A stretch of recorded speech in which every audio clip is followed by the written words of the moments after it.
Hey man, do it. Look at me, dog. I check what they want. You try to put it on the ball. Black kid, do it. You wanna play with the fucking girl? Then play on. This is out the trainer. I need a lingerie on. Watch me, you know what you at the same time. Look like you wanna break my back. You the man is why people back. Hey. Let's go! Cause I'm feeling like I'm winning and I'm feeling like I gotta get away, but I know that I don't and I won't ever stop cause you know I gotta win every day. Go! See, really wanna pop me. Go! Just know that you would never flop me. Go! I gotta get it, then I gotta blow it, then I gotta show that every little thing and nigga Diddy be doing cause it doesn't matter cause I'm gonna murder everything and everything about a boom, about a big. Do a lot of things, give it to a couple niggas that I always with it, then I gotta get it again.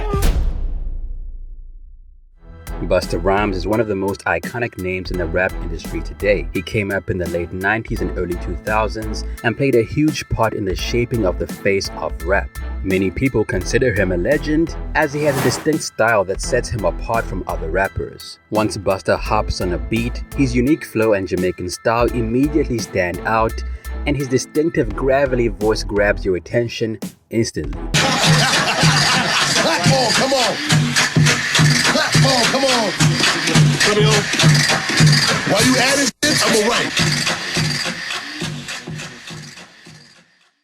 Most rappers are fast and can rhyme words at the drop of a hat, and Busta Rhymes definitely has that skill. However, he brings a uniquely Jamaican vibe to the table. His charisma shows in every song he performs, and he manages to grab the attention of listeners even when he's only a featured artist. With his unique flow and raga-like style of rap, it stands to reason that his music is easily recognizable anywhere. After his rise to the limelight with his old group leaders of the new school, the rap icon broke out on his own and released Woo-Ha, Got You All in Check. Busta Rhymes up in the place, true indeed. Yes, I got the record that's worth.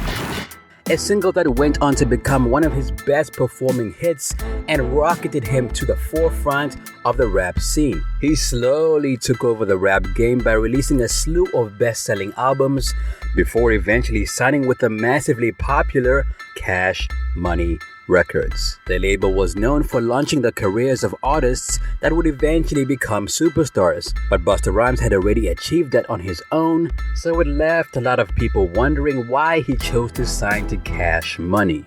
Despite having slowed down in recent times, Busta Rhymes was a rap giant back in the 90s and early 2000s. He regularly topped the charts and has 9 full-length studio albums under his belt, including his platinum-selling debut, The Comin'. He has received 12 Grammy nominations in total and has landed on the Source's list of top 50 lyricists of all time. Since then, the rapper has slowed down as far as dropping albums goes. Busta Rhymes was known for dropping albums on a consistent basis, but since he dropped his 2002 album It Ain't Safe No More, his forthcoming albums began to suffer multiple delays. So the question is, what happened to Busta Rhymes? How did he come up? Why did he join Cash Money Records?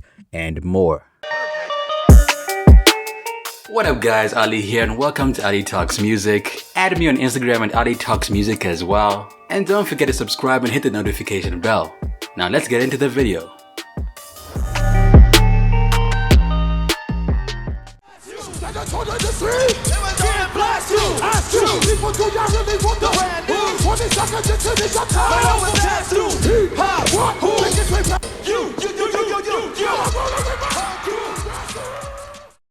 Trevor Smith Jr., more popularly known as Busta Rhymes, was born in Brooklyn, USA around 1972, where he attended school with fellow future rappers the Notorious B.I.G. and Jay-Z. His own journey into the rap industry started after he moved to Long Island and met Dinko D, Cut Monitor Milo, and Charlie Brown. The four of them formed leaders of the new school around 1990, the rap group that would launch Busta Rhymes to stardom. The group signed a deal with Elektra Records that same year and released their debut album A Future Without a Past around 1991. They released Time around 1993 before splitting due to frictions caused by Busta's rising fame. He was rising above his peers and gaining more attention for his advanced rhymes and distinctly Jamaican influenced bars. This was good for his solo career as he immediately became an in-demand feature. He featured with big artists at the time like former classmate the Notorious B.I.G., Mary J. Blige, Big Daddy Kane, and the R&B trio TLC. It wasn't long before Elektra Records came calling once more and signed Busta around 1995. He would release his first album The Coming with them, preluded by his infamous mega single Woo-Ha Got You All in Check. The single performed so well that it earned him his first Grammy nomination, and the album was eventually certified platinum. He released his second album When Disaster Strikes around 1997. It debuted at number 3 on the album charts and eventually went platinum. The leading single from the album, Put Your Hands Where My Eyes Can See, as well as the follow-up Dangerous,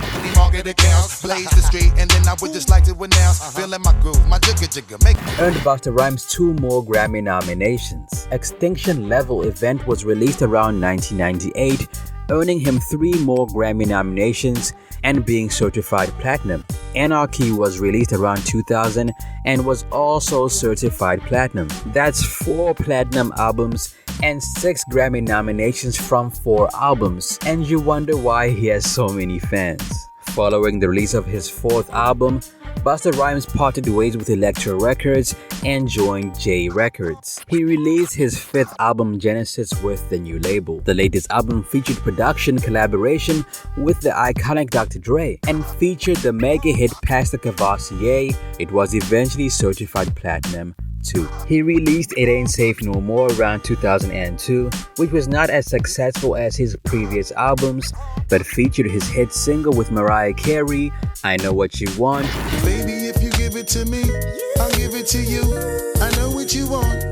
And still went on to be certified gold by the RIAA. He parted ways with J Records after his album release to join Dr. Dre's Aftermath Entertainment. This is probably where Busta Rhymes made a mistake, because Aftermath Records was notorious for delaying albums, but we'll talk about this a bit later. Busta Rhymes' 7th studio album was called The Big Bang and was released 4 years later around 2006 through Aftermath. It sold about 209,000 copies in the first week and debuted at number 1 on the Billboard 200. It was his first album at number 1 and it remained there quite comfortably, even eventually being certified gold by the RIAA. Following the album release, Busta Rhymes went on to feature on several other songs with different artists, including Puff Daddy, The Game, Big Pun, Black Moon, Notorious B.I.G., and Nas. Busta Rhymes may have been a world-class rapper that was releasing ridiculously good music, but that didn't mean he was above the drama that went along with the genre. He got into his first legal incident around 2006. The rapper was arrested and charged with third-degree assault following an attack on a man who allegedly spat on his car in New York. He appeared in court around October when prosecutors tried to amend previous charges to include weapons possession after a machete was found inside his vehicle. However, the judge threw out the additional charge and adjourned the case. After an altercation with his former driver Edward Hatchett, the rapper refused a plea deal offered by the prosecutor's office around 2007. This deal would have had Busta Rhymes plead guilty to both charges of assault on both his driver and the former fan, and then spent 6 months in jail. On both his driver and the former fan, his disagreement with his former driver is believed to have originated over unpaid wages. The Manhattan judge offered Busta Rhymes the option of pleading guilty to third-degree assault. Under this deal, he would serve 5 days of community service, participate in youth lectures for 2 weeks, and a mandatory 6 months in anger management sessions. Before his sentencing reached its conclusion, He was arrested again in May of 2007 for driving without a license and while impaired in Manhattan. He was sentenced to 3 years of probation by a New York City judge around 2008. He was also ordered to take part in 10 days of community service and a drunken driving class. His license was revoked for 6 months and he had to pay a $1,250,000 fine in addition to his court costs. Busta Rhymes got into trouble again around 2009 when he got sued by a fan for about $75,000. The fan claimed that Busta Rhymes had thrown multiple water bottles at him and that his bodyguard punched him in the face. After a few years of legal drama, Busta Rhymes finally got around to releasing his 8th studio album. He had parted ways with Aftermath Entertainment and released his next studio album, Back on My BS, around 2009 through Universal Motown. Now, when Back on My BS came out, it didn't do big numbers in comparison to his previous effort. It sold about 59,000 copies in the first week and was his first ever album to fail to receive an RIAA certification. It was also his most controversial album due to the single A-Rap Money,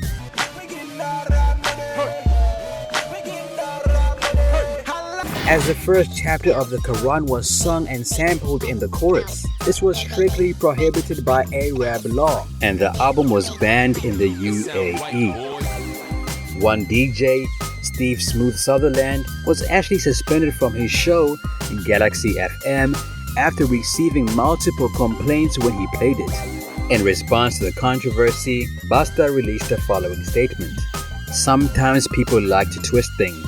We ain't mocking the culture. We ain't trying to be disrespectful. Ain't no racism going on right here. If you listen to the song, you see that we are actually acknowledging the fact that Arabian culture, a Middle East culture, is one of the few cultures that value passing down hard work, riches that's been built amongst the family. It would be nice if a lot of other cultures did the same thing. Feel me? So, I would like it for it to be like that in my culture, where we could build things to the point where we got so much that we don't need to rely on other cultures to contribute majorly in a financial way or in whatever other way to societies, communities, or whatever governments we might live in. So, we are actually bigging up the culture. At the end of the day, I want to be like that.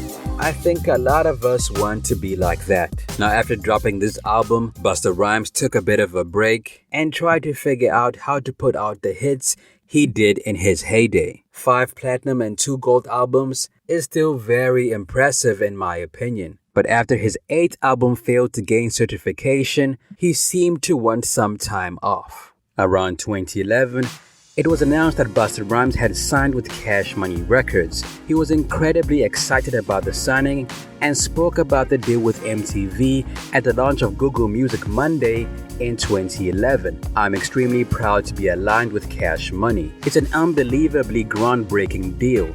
There has never been a deal like this before, where the most powerful search engine in the world combines with the most powerful record company in the world.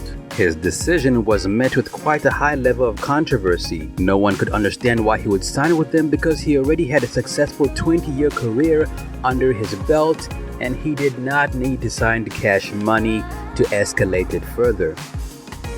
From a strategic point of view, his signing to Cash Money made perfect sense. It's also reminiscent of the time when Busta Rhymes signed Aftermath Records around the early 2000s. During that time, Aftermath Records and Shady Records were at the top of the game due to Eminem's popularity and the release of 50 Cent's Get Rich or Die Trying. Naturally, when a label starts to get attention from the public, they attract other rappers who see a potential signing as a way to sell more records in the long run. Busta Rhymes released only 1 album on Aftermath Records called The Big Bang, one that produced memorable hits like Touch It. Know that you went with me just for the record, so instead I'ma let Mary J. Blige come and set it. And I get low. And I Love My Bitch. That she know my money long, she spend a dough on a dude. Real life chicken, let her fuck with a thug. Now, when Busta Rhymes got to Aftermath Records, he quickly realized that Dr. Dre had a different way of running things and would sometimes treat him like an artist that hasn't dropped successful studio albums. Another issue was his follow-up to the Big Bang album suffered multiple delays, causing him to lose faith in the label. 9 albums later, I'm working on an album for 9 years. The album that I'm getting ready to release, I've been recording this shit since 2009. I credit that patience to the Dr. Dre experience because when I was in Aftermath, this was the first time that I was stripped of the memorabilia of all my accolades and what I've accomplished and how great Busta Rhymes is. In my own head and from the people and from my resume, Dre be like, yo, you had a great one, but you want to do it different. You want to see new results, you gotta do it in a new way. Welcome to Aftermath, my nigga. I'm like, what the fuck do this mean? During the time when Busta Rhymes joined Aftermath, he unintentionally inherited a beef with Ja Rule. Around that time, the 50 Cent vs. Ja Rule beef was still an ongoing issue, one that according to 50 began when Ja Rule saw 50 Cent hanging out with the man that robbed him. But according to Ja Rule, the beef began because Ja Rule and Murder Inc. did not show 50 Cent any love during one of 50's earlier video shoots, causing 50 to grow resentment for them. Now when 50 got signed, he did not stop attacking Ja Rule and Murder Inc. The diss tracks between both parties flew, and one of them roped Busta Rhymes into the whole situation. Because Busta was now affiliated with Dr. Dre, 50 Cent, and Eminem, Ja Rule dissed 50 Cent and G-Unit, as well as Eminem, Dr. Dre, Busta Rhymes, and Chris Lighty on a track called Loose Change.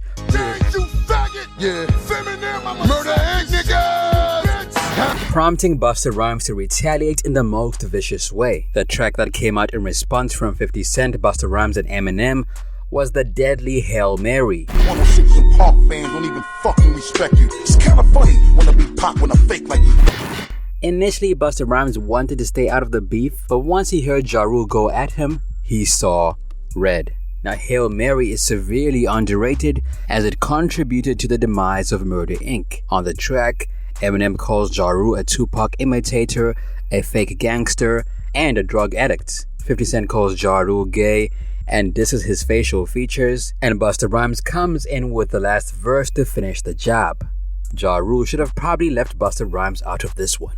By 2007, the tension between Busta Rhymes, Ja Rule, and Eminem had decreased, as Ja Rule said that he had no ill feelings towards them.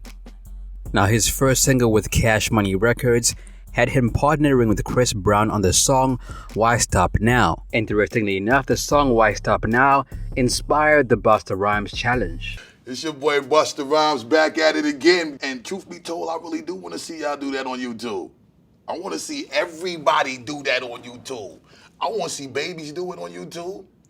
I want to see girls doing it on YouTube. I want to see boys doing it on YouTube. I want to see dogs doing it on YouTube. I want to see cats, rats, squirrels, every living species in existence spitting my verse right there on YouTube. This was supposed to be the single for his next album, which was supposed to be titled ELE, Extinction Level Event 2 End of the World. Following this, Busta Rhymes had one of his songs leaked titled Can You Keep Up, and it was made in partnership with Twista. There's anybody that wanna live in the back of, killing them whenever I'm busting the clip out, cause I'm gonna be attacking them with the same flow.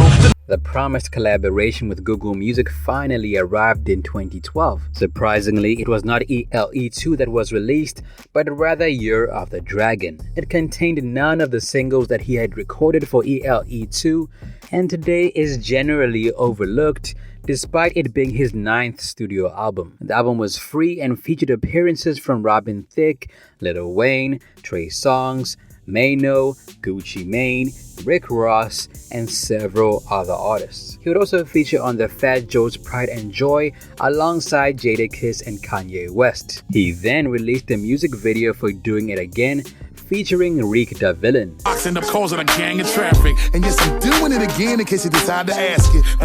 The music video was a tribute to Chris Lighty, his former manager who took his own life around 2012. A few months later, he would partner with Rick the Villain again to release the mixtape Catastrophic around 2012. Unfortunately, ELE2 was consistently postponed despite regular promotion for the album. He even recorded several singles that were supposed to appear on it, namely Twerk It with Nicki Minaj, Calm Down featuring Eminem, and Thank You, which featured Lil Wayne, Kanye West, and Q-Tip. Now, around 2012, Busta Rhymes got into a mild verbal altercation with DJ Charlemagne the God at Nobu. The pair, who had obviously arrived separately, were at a party celebrating Melanie Fiona, who had just been nominated for a Grammy. Busta arrived later and then approached Charlemagne because he was upset about an interview that one of his children's mothers had done on the Wendy Williams show around 2004. Charlemagne had been a co-host on the show from 2006 to 2008, and Busta had mistakenly thought that he had taken part in the interview and had been disrespectful towards him. The miscommunication led to the two of them getting up in each other's faces, but luckily it did not escalate further than that. In an interview with The Breakfast Club that same week, Busta Rhymes said about the altercation, "Just so you understand about me and the way I was conditioned, and just the morals and principles that I come from as far as code of ethics. As a man, if there's an issue, I approach you to discuss it, and that's it. I ain't here trying to hype things up on these platforms and social networks and act like I'm something that I'm not. I ain't no gangster. I ain't no tough guy.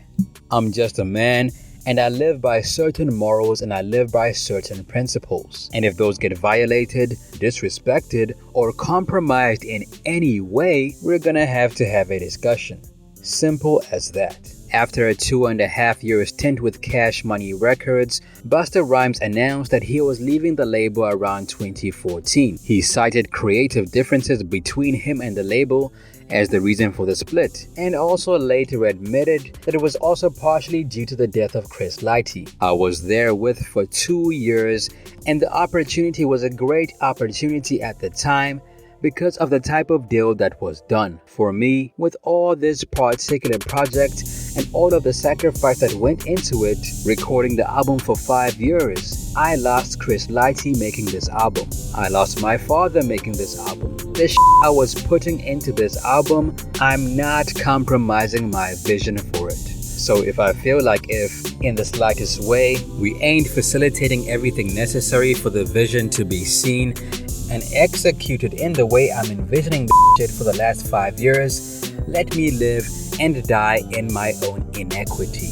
The split was completely amicable, and there is no beef in the situation, but unfortunately, with his exit from Cash Money Records, the promised ELE2 album would not be released, at least not then. The promotional singles he had released for the album became standalone tracks, and the song Thank You was quite literally his thanks to Cash Money Records for all of the work they had done together. Again, stop killing me, wolf. Wop, beat it till he drop, piggity poof. Oxy in me.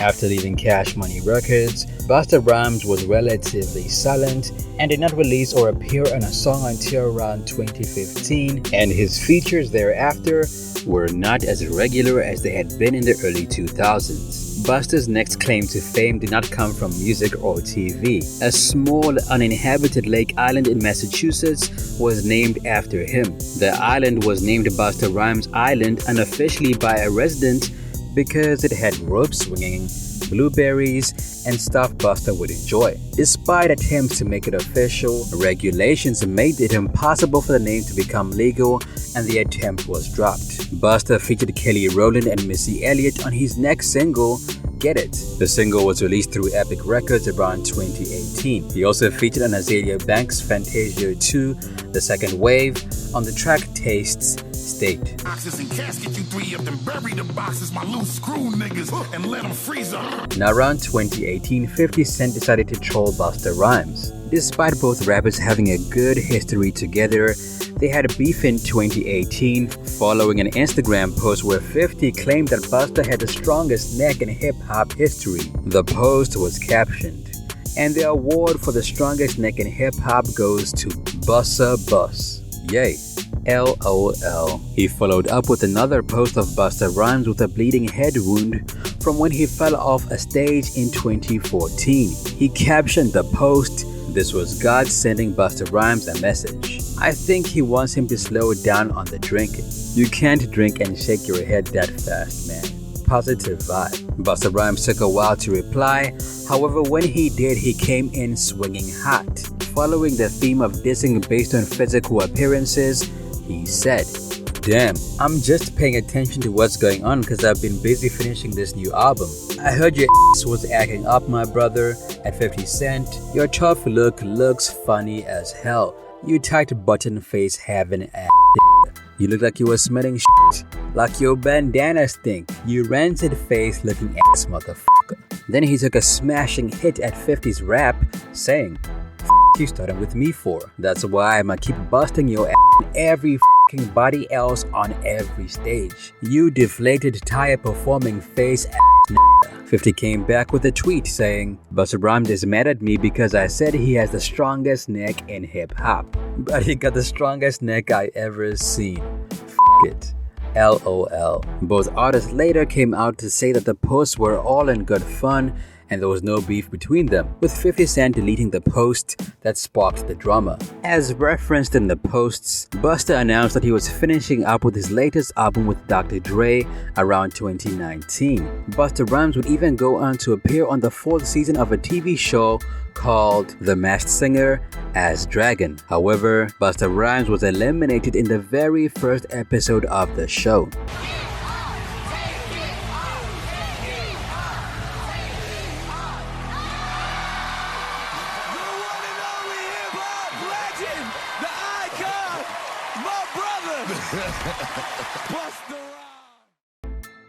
Busta Rhymes finally got to release his last album, Extinction Level Event 2 The Wrath of God, around 2020. The album featured several artists like Rakim, Kendrick Lamar, Mariah Carey, Mary J. Blige, Q-Tip, M.O.P., and many others. Interestingly, Busta Rhymes belongs to the 5% Nation, the Black nationalist movement, also known as the Nation of Gods and Earths, believes that only 10% of the world's population is aware of the truth of existence. The movement is one of the most influential movements in the world of hip-hop.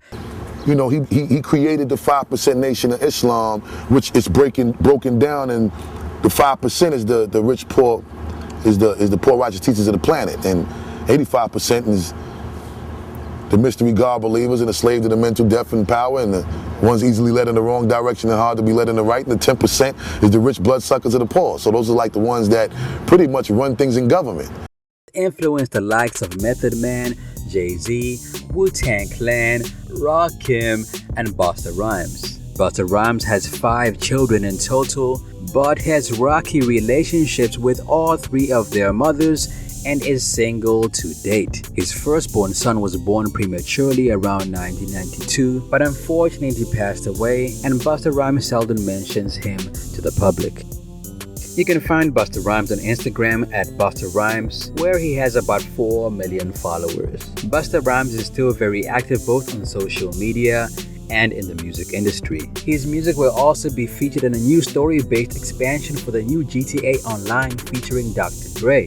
In conclusion, Busta Rhymes is one of those artists that has proven his worth in the hip-hop world. His career spans 3 decades. Although he's not as popular as he once was in the early 2000s, his resume is very impressive. So why did Busta Rhymes join Cash Money? He seemed to hop around from record label to record label, but it's clear that he was just trying to find the best situation for him. Doesn't seem like he needed it in my opinion, but it did give him access to a wider demographic, especially considering Cash Money and Young Money were on top of the game for a long time. With 5 consecutive platinum albums, 2 golds, 13 Grammys, and only 2 of his albums failing to gain certification, Busta Rhymes is not someone we will soon forget.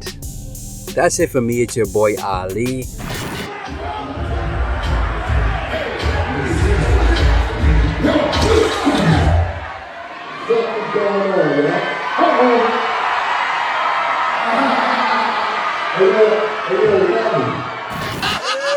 Motherfucking diggity dog.